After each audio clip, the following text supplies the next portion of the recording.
முடா முறைகேடு வழக்கில் கர்நாடக முதலமைச்சர் சித்தராமையா தொடர்புடைய 100 கோடி ரூபாய் மதிப்பிலான சொத்துக்கள் முடக்கம் செய்யப்பட்டுள்ளன.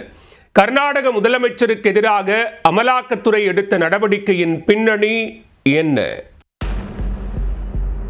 கர்நாடக மாநில அரசு மைசூர் நகர்ப்புற மேம்பாட்டு வாரியம் என்ற அமைப்பை செயல்படுத்தி வருகிறது.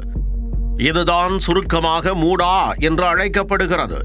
இந்த வாரியத்தின் சார்பில் கர்நாடக முதல்வர் சித்தராமையாவின் மனைவிக்கு 14 வீட்டு மனைகள் ஒதுக்கப்பட்டுள்ளன.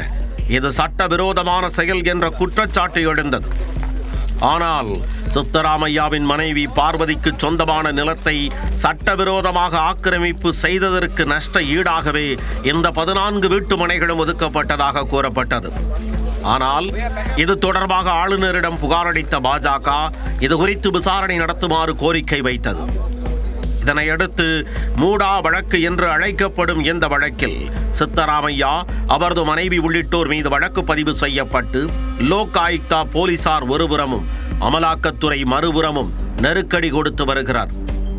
இவ்வழக்கில் இதுவரையில் சுமார் 300 கோடி ரூபாய் மதிப்புள்ள 160 அசையா சொத்துக்கள் அமலாக்கத்துறையால் முடக்கப்பட்டிருந்தது. தற்போது சித்தராமையாவுக்கு தொடர்புடைய 100 கோடி ரூபாய் மதிப்புடைய சொத்துக்கள் அமலாக்கத்துறையினரால் முடக்கப்பட்டுள்ளன.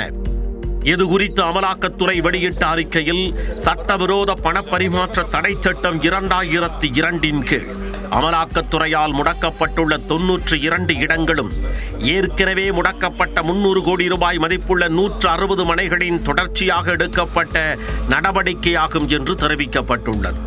முடக்கப்பட்ட சொத்துக்கள் ரியல் எஸ்டேட் அதிபர்கள் மற்றும் ஏஜெண்டுகள் உள்ளிட்ட பலரது பெயர்களில் உள்ளதாகவும் அமலாக்கத்துறை தெரிவித்துள்ளது. கர்நாடகாவில் ஏற்கனவே முதலமைச்சர் பதவிக்கு சித்தராமையா, DK சிவக்குமார் இடையே போட்டி இருந்து வந்தது. ராகுல் காந்தியின் பேச்சுவார்த்தையை தொடர்ந்து சித்தராமையா முதலமைச்சராகவும் DK சிவக்குமார் துணை முதலமைச்சராகவும் பதவியேற்றனர். இந்நிலையில் மூடா வழக்கில் சித்தராமையாவுக்கு சிக்கல் ஏற்படும் பட்சத்தில் அவர் பதவி விலக வேண்டிய சூழ்நிலை ஏற்படுமா? DK சிவக்குமாருக்கு முதலமைச்சர் பதவி கிடைக்க வாய்ப்பு உள்ளதாகவும் சலசலப்பு நிலவுகிறார். சட்டவிரோத பணப்பரிமாற்ற வழக்கில் கர்நாடக முதலமைச்சர் சித்தராமையா தொடர்புடைய 100 கோடி ரூபாய் மதிப்பிலான சொத்துக்கள் முடக்கப்பட்டிருப்பது பரபரப்பை ஏற்படுத்தியுள்ளது.